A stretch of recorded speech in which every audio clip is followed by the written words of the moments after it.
ওঠ মা ওঠ। আমি দোয়া করি এই দেশের প্রতিটা ঘরে ঘরে যেন তোর মতো আদব কায়দা জানা সংস্কারী মেয়ের জন্ম হয়। কত সুন্দর, প্রতিটা দিন আমি অফিসে যাওয়ার সময় তুই আমাকে কদম বসি করিস, আমার দোয়া নিস, দিনটা শুরু করিস আমার দোয়া নিয়ে। এটা খুব ভালো মা, ভালো থাক। আমি যাচ্ছি। হ্যাঁ আচ্ছা ঠিক আছে বাবা, সাবধানে যাবে। আর শোনো, আমাকে নিয়ে কিন্তু চিন্তা করবে না, আমি বাসায় ভালোভাবেই থাকবো। ওকে।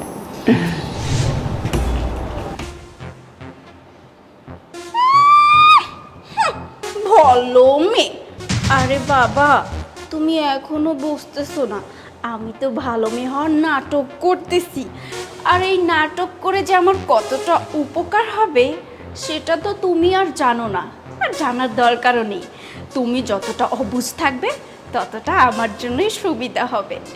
যাই, আমি সুবিধাগুলো হাসিল করে নিই।